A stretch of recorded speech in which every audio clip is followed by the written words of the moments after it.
The strongest among us went to face humanity, and their fate became a legend. Part 1. The Galactic Confederation had ruled the stars for 12,000 years.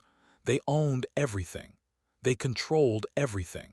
40 different alien species lived under their rule, and not one of them had ever said no to the Confederation. Not one of them had ever refused to bow. Then humans were discovered. They lived on a small blue planet circling a very ordinary yellow star. They had only recently learned to leave their own world. They had touched their moon just a few times. They were primitive. They were weak. They were nothing special. But when the Confederation sent a ship to collect tribute, the humans destroyed it.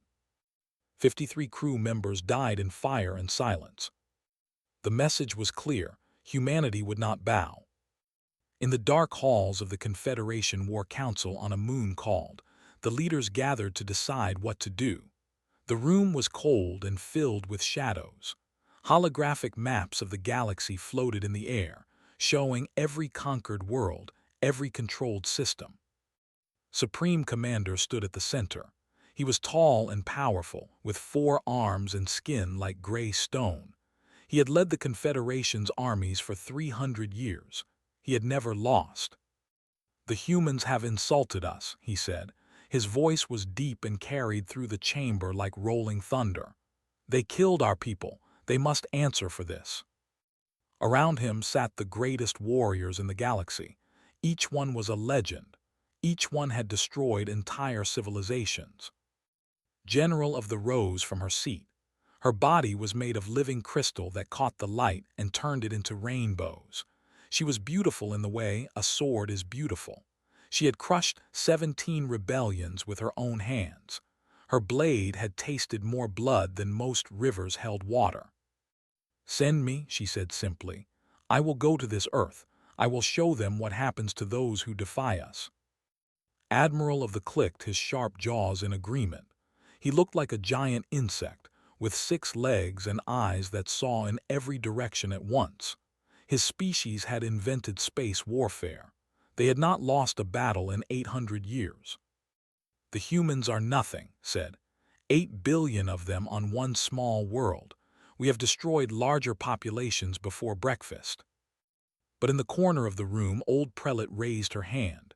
She was small and frail, with gray skin and large dark eyes.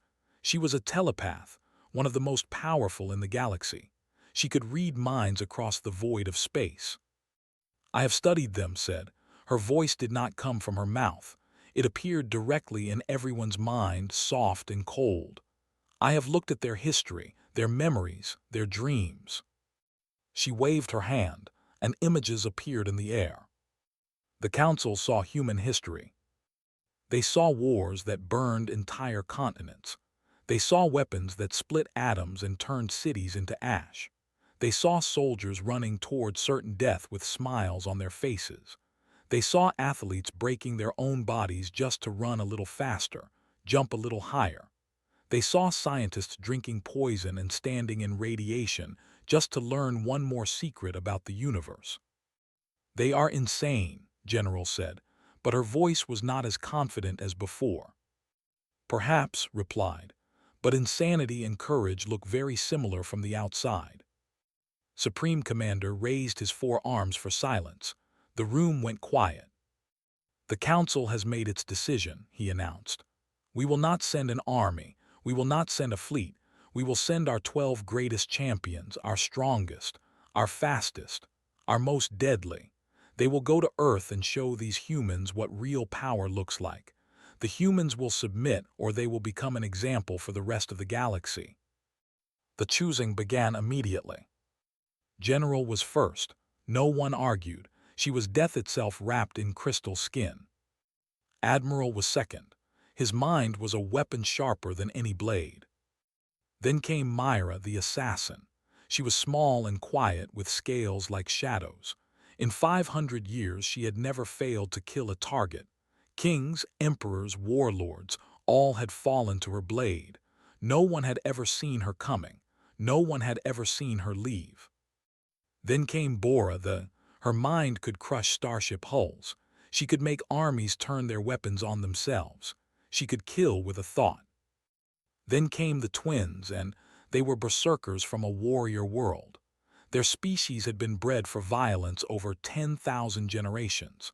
Together, they had once torn apart a battleship's bridge with their bare hands. Their strength was beyond measurement. 6 others were chosen. Each one was a nightmare given flesh. Each one had military records spanning thousands of successful operations. Each one had never known defeat. On the day of departure, the 12 champions stood before their ship. It was called the Inevitable, and it was the most powerful vessel in the Confederation fleet. Its weapons could crack planets. Its shields could withstand the heart of a star. Crowds gathered to watch them leave. Thousands of aliens from dozens of species came to see the champions off. They cheered and waved banners. They sang songs of victory. General stood at the front of the group, her crystal body blazing with captured starlight. She looked at the crowd and felt nothing but certainty. She had done this before. She would do it again. The humans were just another species that needed to learn their place. "How long do you think it will take?" Admiral asked as they boarded the ship. "A week," replied. "Perhaps less. They are primitives. They will see our power and fall to their knees. They always do." Myra the assassin said nothing. She never said anything, but her eyes were thoughtful as she reviewed the data on humans one more time. The Bora sat in her meditation chamber and reached out with her mind, trying to touch Earth across the vast distance of space. She felt something strange. The human minds were like fire, chaotic, burning, impossible to hold. She pulled back, troubled but not yet afraid. The twins and spent the journey sparring, their fists crashing together like thunderclaps. They were excited. It had been too long since they had faced a worthy enemy. Perhaps these humans would provide some entertainment before they died. The Inevitable jumped into hyperspace, leaving the cheering crowds behind. As the stars stretched into lines of light around them, General stood alone on the observation deck. She watched the galaxy blur past and thought about what Prelate had shown them. The images stayed with her. The human soldiers charging into fire, the human scientists poisoning themselves for knowledge, the human athletes destroying their bodies for a few seconds of glory. Why would any creature do such things? It made no sense. Every species in the galaxy understood survival. They understood self-preservation. They understood when to fight and when to surrender. But the humans seemed to have missed that lesson. Touched her blade. It had killed thousands. It would kill thousands more. Whatever madness drove the humans, it would not save them from Confederation steel. The journey took 6 days. When the Inevitable dropped out of hyperspace, Earth hung before them like a blue jewel against the black velvet of space. It was beautiful, small, fragile, alone. "Begin scans," General ordered. The results came back strange. Thousands of signals filled the space around Earth. Radio waves, microwave transmissions, laser communications. They were everywhere, coming from the planet, bouncing off satellites, spreading out into the void. "What is this?" demanded. The communications officer looked confused. "They appear to be stories, Admiral, entertainment, music. They are broadcasting constantly in every direction all the time." 12 champions stood on the bridge of the most powerful warship in the galaxy and listened to humanity singing into the darkness of space. None of them understood what it meant. None of them knew that everything they believed was about to be proven wrong. The Inevitable began its descent toward Earth, carrying 12 legends toward their destiny. They thought they were coming to conquer. They did not know they were coming to learn. The city was called Sol. It was one of the largest gatherings of humans on the planet. Millions of them lived there, packed together in towers of glass and steel. The Inevitable sensors showed the population density, and Admiral made a clicking sound of disgust. "They live like insects," he said, "crawling over each other." General studied the tactical display. We will land in their largest open space, a show of force. They will see our ship and understand what they face. The largest open space turned out to be a stadium. It was filled with 80,000 humans who had gathered to watch other humans kick a ball across a grass field. The inevitable descended from the clouds like a mountain falling from the sky. Its shadow covered the stadium completely. Its engines shook the ground and rattled windows for kilometers in every direction. Expected panic. She expected screaming and running and chaos. The crowd looked up. They did not run. Instead, they pulled out small glowing rectangles and pointed them at the ship. Lights flashed. The humans were taking pictures. "What are they doing?" Bora asked, her telepathic voice uncertain. "I do not know," admitted.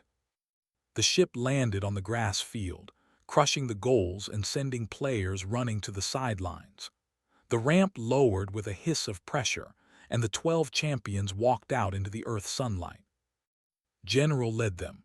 Her crystal armor caught the sun and threw light in every direction. She looked like a god of war. Admiral followed, his massive body towering over the others. His weapons hummed with enough power to level city blocks. Myra the assassin appeared and disappeared in the shadows of the ship. The twins cracked their knuckles, eager for violence. Bora's eyes glowed with psychic power. 80,000 humans stared at them. There was silence. Then someone in the crowd shouted, "Nice costumes." Laughter exploded through the stadium. It rolled across the seats like a wave. Humans slapped their knees and pointed at the aliens. Some of them clapped. General had faced armies.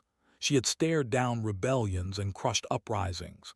She had never experienced anything like this. "They think we are fake," said, his voice tight with confusion.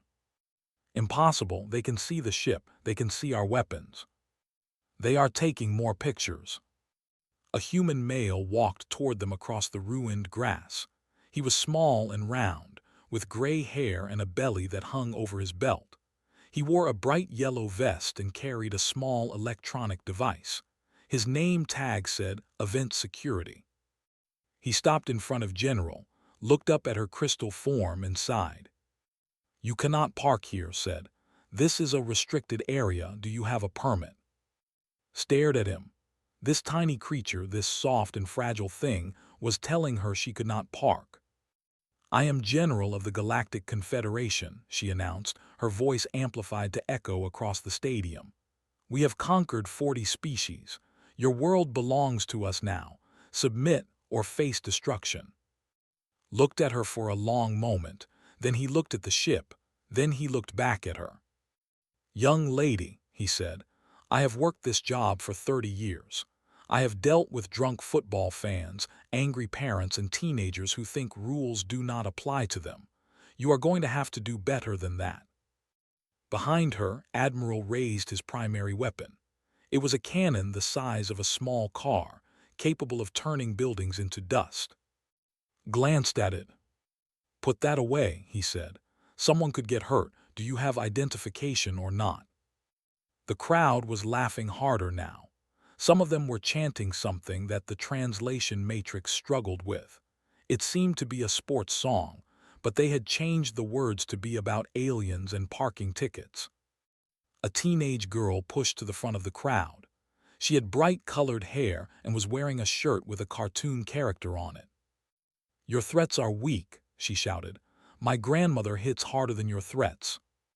More laughter, more chanting, more pictures. Myra the assassin materialized behind, her blade drawn. She had killed planetary governors. She had ended bloodlines. She had never failed.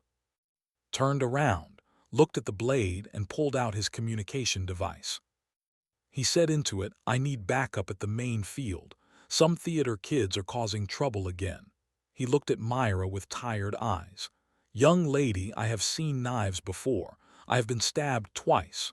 Once by a man who was angry about a parking fine, once by my ex-wife. You do not scare me." The twins stepped forward, their muscles rippling with barely contained violence. A woman in the crowd, A large woman with arms like tree trunks stood up on her seat. "My mother is bigger than you," she shouted at them, "and she is 73 years old." The stadium exploded with laughter again.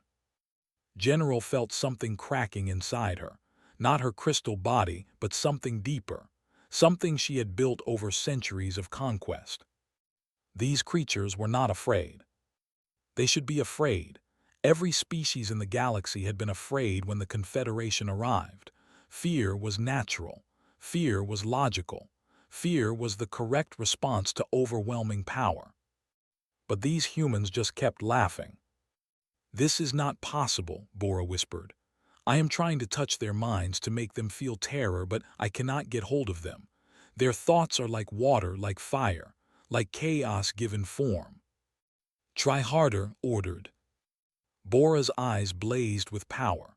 She reached out with her mind toward the crowd, pushing fear and panic and the certainty of death toward them. The crowd felt something. A few of them shivered. A few of them looked uncomfortable. Then one man stood up and shouted, "Who turned on the air conditioning?" Laughter again, always laughter. Bora pulled back, gasping. "I touched one of them," she reported. "I looked into his mind, General, his thoughts. He was afraid of us. He knew we could kill everyone here, but at the same time he was thinking about what to have for dinner, and whether his favorite team would win, and a song he had heard that morning, all at once. His mind held fear and joy and boredom together like they were all the same thing." "That is impossible." "I know what I saw." Had finished his call. He put away his device and looked at with the patience of a man who had seen everything. "Look," he said, "I do not know what movie this is for. I do not know who hired you, but you are disrupting an event. 80,000 people paid money to be here. Either move your vehicle to the proper parking area or I will have to call the police." "I could kill you," said. "I could kill everyone here." "You could," agreed. "But then you would never get your permit. Also, my wife is making my favorite dinner tonight, and I would really like to get home for that. So can we speed this up?" From the crowd, a child's voice rang out. "Mommy, the scary alien lady looks confused." "Do not point," the mother replied. "It is rude to point at confused alien ladies." General, destroyer of worlds, conqueror of civilizations, stood in the middle of a human sports stadium and did not know what to do. Nothing in her 1,200 years of existence had prepared her for this. The humans were not fighting, they were not running, they were not begging. They were just living, laughing, making jokes about parking permits and dinner plans. As if the 12 most deadly warriors in the galaxy were nothing more than a minor inconvenience. As if death itself was not worth interrupting their entertainment. Lowered his weapon slowly. "General," he said quietly, "I do not think standard conquest protocols will work here." For the first time in her very long life, General agreed. The stadium kept laughing, kept asking about permits. And somewhere in the crowd, a child asked his mother if the aliens wanted snacks because they looked hungry. This was not going according to plan at all. 3 days passed, then a week, then 2 weeks. The 12 champions of the Galactic Confederation had tried everything. Nothing worked. On the 3rd day, Admiral fired a warning shot into the ocean.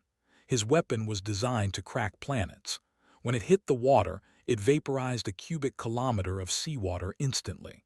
A column of steam rose into the sky that could be seen for hundreds of kilometers. The shockwave created a small tsunami. Expected surrender. He expected panic and begging and immediate submission. What he got was different. Within hours, humans had surrounded the impact zone with boats. They were selling tickets to see the steam column. Others were selling small bottles of water they claimed came from the blast zone. News channels argued about who was responsible for property damage. A lawyer contacted the ship and asked if they wanted to sue. "They are monetizing our attack," reported To, his voice hollow. "They are making money from our show of force."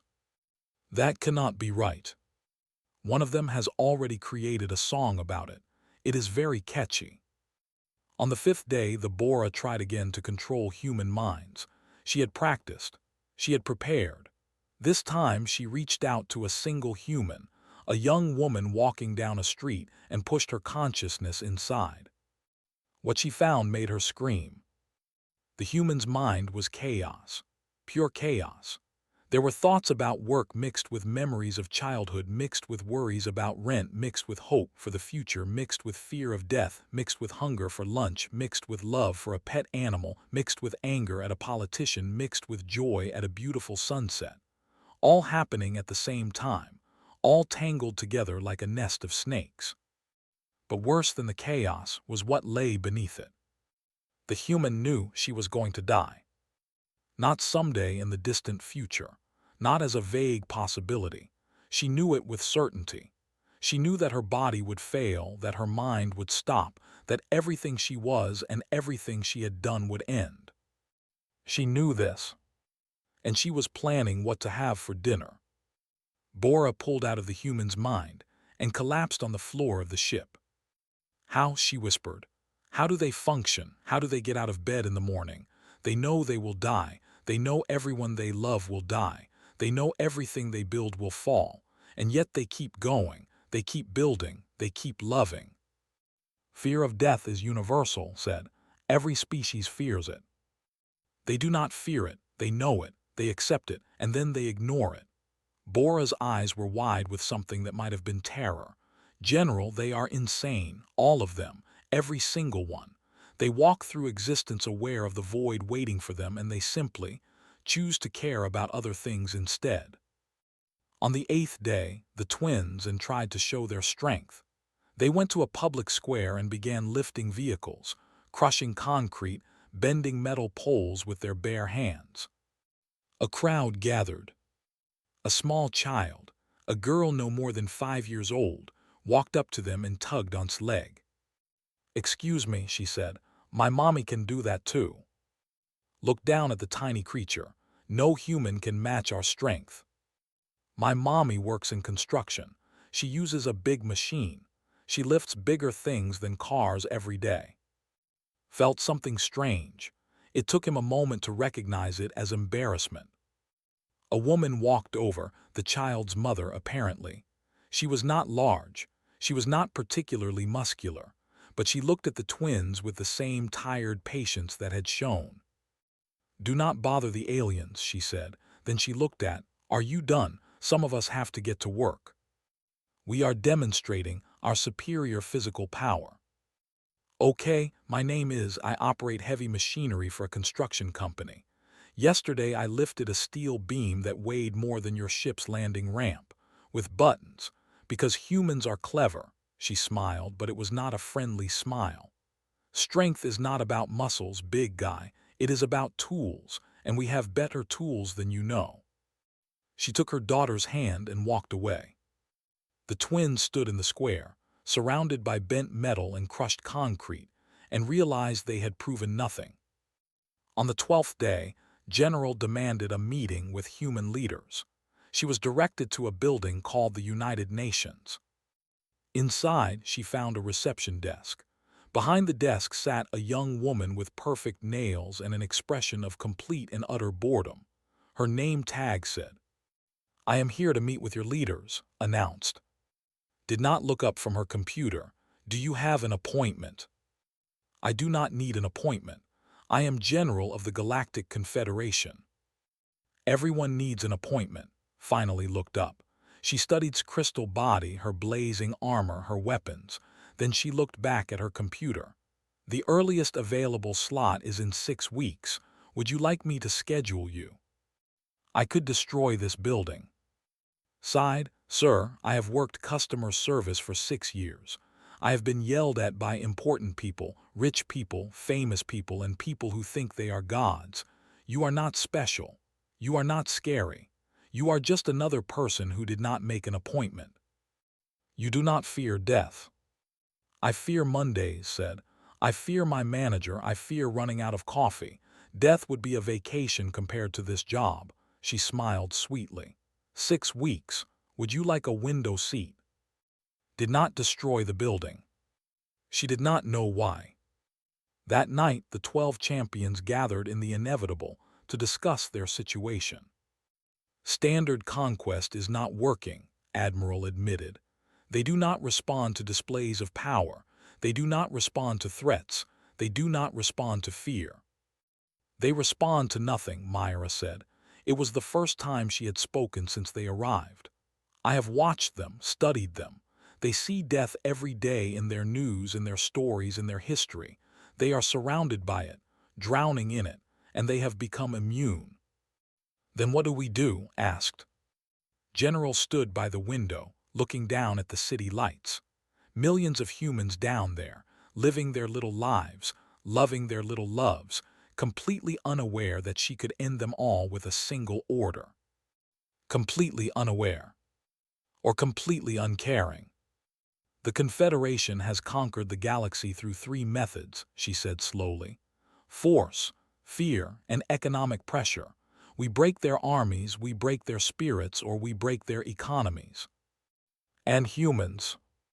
They have survived worse than anything we can do. Turned to face her fellow champions. They have fought wars that killed millions of their own kind. They have rebuilt after disasters that would have ended other species. They have stared into the darkness of their own extinction and come out stronger. Then they cannot be conquered.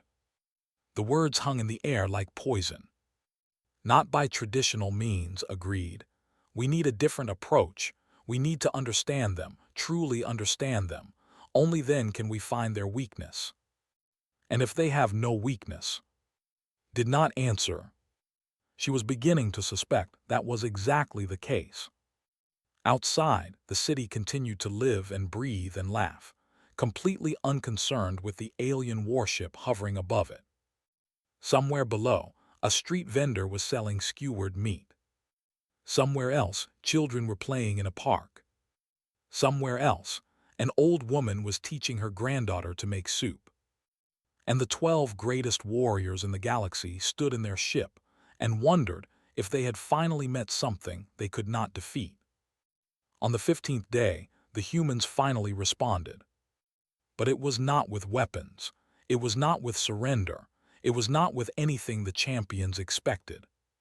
It was with an invitation. A human diplomat arrived at the inevitable in a small flying vehicle. His name was. He was middle-aged, with gray hair at his temples and a calm smile that never wavered.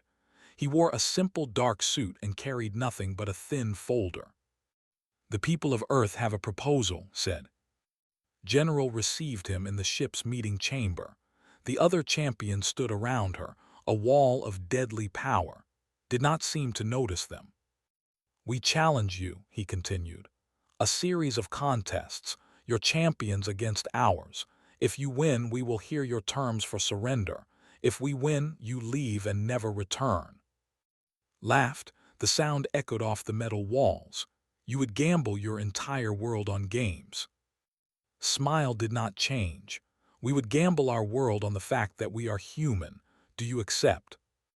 The champions discussed it for hours after left. It is a trick, Admiral insisted. It must be. Of course it is, agreed. But what choice do we have?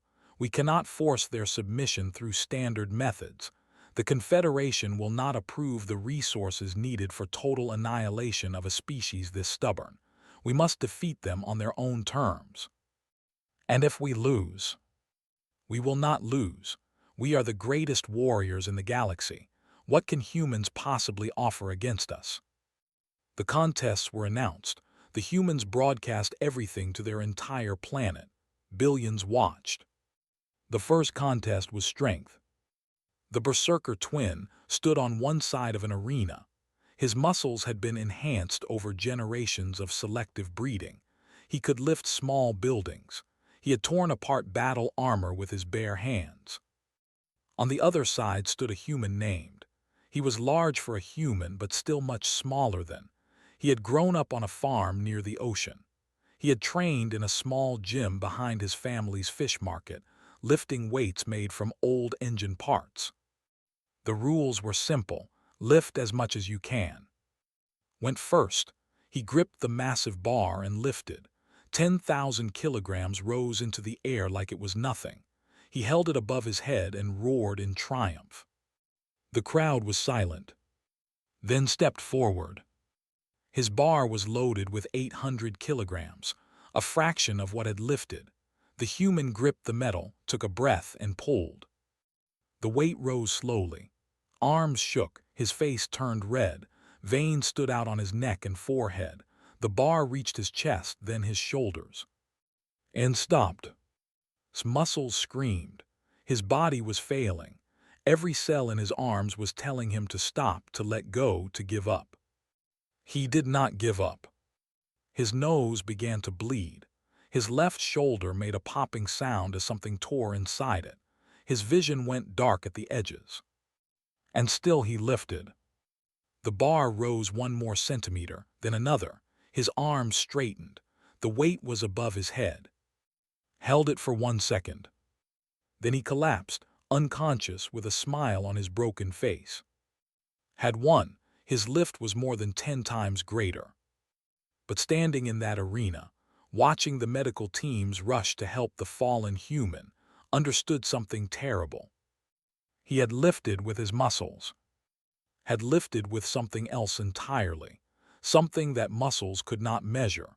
Something that genetic enhancement could not create. "What is that?" he asked his twin later. "What did he use?" Had no answer. The second contest was strategy. Admiral had commanded fleets. He had planned campaigns across star systems. His mind was a weapon that had crushed civilizations. His opponent was a girl named. She was 13 years old. She had a round face and wore a shirt with a cartoon rabbit on it. She was ranked first in something the humans called StarCraft. They played the game on a large screen for everyone to see. Built his forces carefully, planning each move, calculating each attack. He was patient. He was methodical. He was brilliant. Destroyed him in 11 minutes. It was not even close. Afterward, she walked over to where sat in stunned silence. "You think in straight lines," she explained, sipping a juice box. "Problem, solution, action, very clean, very logical," she slurped loudly. "Humans do not think like that. We think, what if I am wrong? What if the rules change? What if everything I know is a lie? We plan for chaos because we live in chaos." "War has rules," managed to say. Laughed. "No, it does not. War has suggestions. Winners are the ones who ignore the suggestions everyone else follows." The third contest was endurance. General herself stepped forward for this one. Her crystalline body did not tire like flesh did. Her species could maintain combat readiness for 72 hours without rest. She had once fought for 3 days straight without slowing down. Her opponent was a woman named. She was 53 years old with gray streaks in her hair and lines around her eyes. She had started running after her husband died 15 years ago. She ran to escape grief. She ran to feel alive. She ran because she did not know how to stop. The race had no finish line. They would run until one of them could not run anymore. For the first 50 kilometers led easily. Her crystal legs moved with machine precision. She did not sweat. She did not breathe hard. She simply ran. At 70 kilometers, caught up. Pushed harder, so did. At 100 kilometers, something strange happened. His crystalline body began to crack.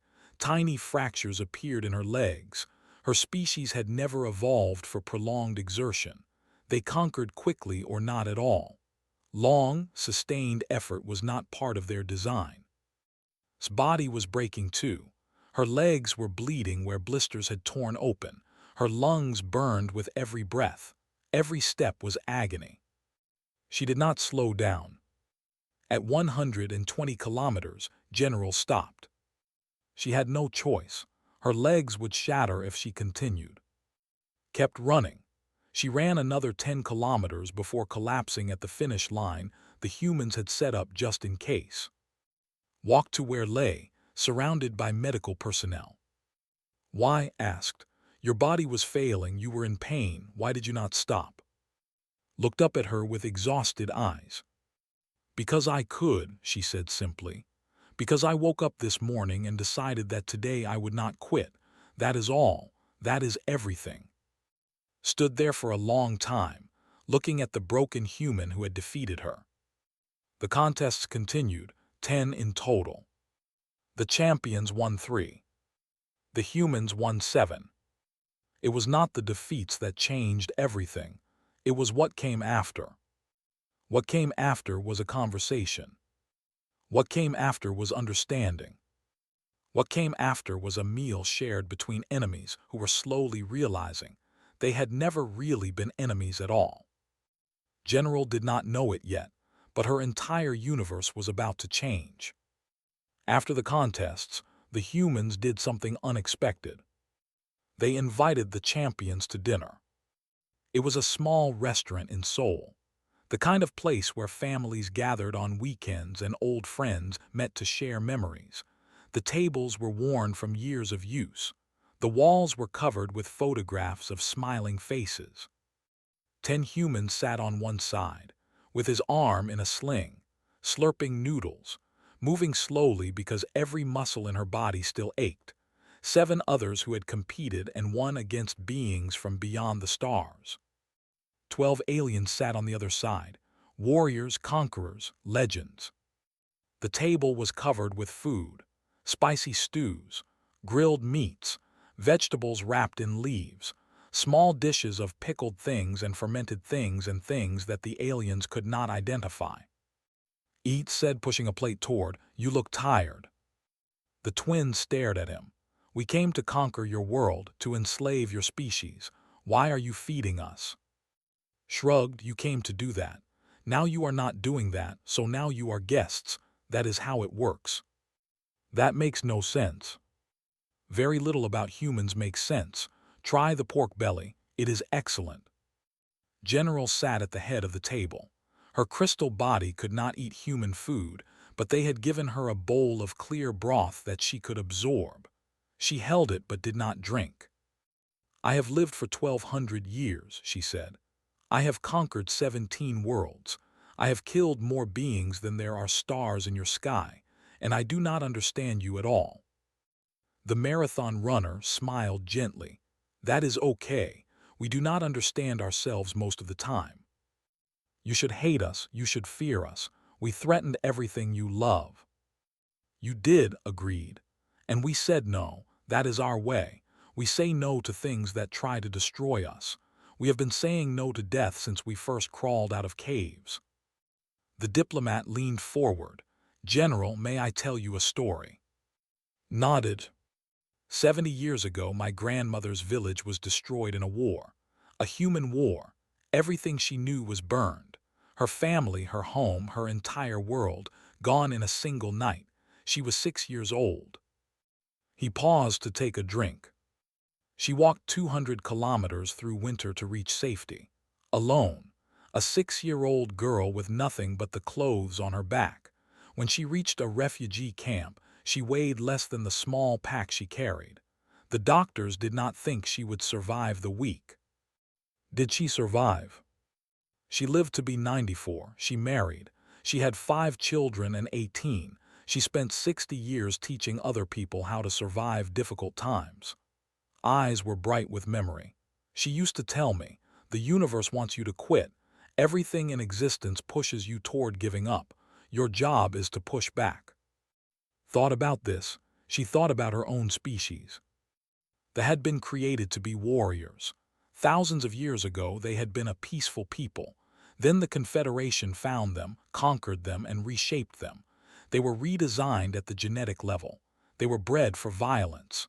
They served because they had been made to serve. Humans had not been made for anything. They had made themselves. "We will leave," said finally, as we agreed. "You could stay," offered. She was on her 3rd bowl of noodles. "Not to conquer us, just to stay, learn things, eat things," she grinned. "Have you tried fried chicken? It is amazing." Admiral made a sound that might have been a laugh. "You would welcome the people who came to enslave you as guests." "We have done stranger things," said. "Much stranger." That night, the 12 champions returned to the inevitable. They gathered in the central chamber and composed their report to the Confederation. Wrote it herself. Humanity cannot be conquered, she wrote. Not because they are strong. They are weak compared to many species. Not because they are advanced. Their technology is primitive. They cannot be conquered because they have already conquered themselves. She paused, thinking. Every human is a war against extinction that has been won. Every generation is a victory against the universe itself. They know they will die, and they choose to live anyway. They know they will fail, and they try anyway. They know they will lose, and they fight anyway. The words came slowly, carefully. They are not the strongest species in the galaxy. They are the species that does not know how to stop. They fall down and get up. They fail and try again. They die and their children continue. This is not weakness. This is something else entirely. She finished the report with a recommendation. Do not engage, observe, learn, and perhaps in time try to understand how they do it. The report was sent. The Confederation received it and did something they had never done before. They listened. Earth was marked as a protected observation zone. No conquest, no interference, just watching. But reports do not stay secret. This one was leaked within a year. It spread across the galaxy like fire. Species who had lived under the Confederation heard the story of 12 champions who went to crush a primitive world and were themselves changed by what they found. They learned about humans. They learned about creatures who knew they would die and kept going anyway, who loved things they knew they would lose, who built monuments to eternity while knowing nothing lasts. Ships began appearing at the edge of Earth's solar system, not warships, pilgrim ships, observers, students. They came to watch. They came to learn. They came to understand. 1,000 years passed. Humanity spread to the stars. Not through conquest. They had no interest in ruling others. They spread through curiosity, through friendship, through stubborn refusal to stay in one place. They befriended species that the Confederation had called impossible to communicate with. They solved problems that ancient civilizations had abandoned. They laughed at death and danced with disaster and turned enemies into family. They did not become the rulers of the galaxy. They became its heart. General still lived. Her crystalline body was practically immortal. She had not seen battle since Earth. She had not wanted to. Now she stood on a diplomatic vessel, returning to the human for the first time in 1,000 years. So much had changed. So much had stayed the same. Her escort was a young human officer named. He had the same spark she had seen in every human she had ever met, that strange fire that burned even when there was no fuel left to burn. Nervous, asked with a grin. I am a 1,000-year-old warrior, replied. I have killed more beings than your species has had generations. So yes. Paused, then slowly she smiled. It was something she had learned from humans. Yes, she admitted, I am nervous. Do not worry, they are going to love you. Humans always love a good story, and you are a great story. I was never the hero of this story. Everyone can be a hero, said. That is the human secret. We do not believe in destiny. We do not believe in fate. We believe that anyone at any moment can choose to be better than they were. The ship descended toward Earth. General, champion of the Confederation, conqueror of 17 worlds, walked into the planet she had once threatened to destroy. She walked past memorials built to honor human courage. She walked past statues of ordinary people who had done extraordinary things. She walked past children playing and old people remembering and families sharing meals. And for the first time in 1,000 years, she understood. True strength was not about power. It was not about weapons or technology or genetic enhancement. True strength was about getting up when everything told you to stay down. It was about loving when love promised only loss. It was about building when destruction was certain. True strength was about being human, or learning to be. General stood in the middle of a human city, surrounded by creatures who had taught her more than 1,200 years of conquest ever had. She watched a child fall down while learning to walk. She watched the child cry. She watched the child get up and try again. And in that simple moment, she finally understood why the strongest warriors in the galaxy had come to face humanity and become legends. Not legends of victory, legends of transformation. The story spread. It never stopped spreading. Even now, 10,000 years later, new species discover it and ask the same question. How did the humans do it? The answer is simple. They just never stopped trying. That was their secret. That was always their secret. And somewhere in the vast darkness of space, a child falls down and gets back up. And the universe watches, amazed, as it has always been amazed. Because that is what humans do. They rise.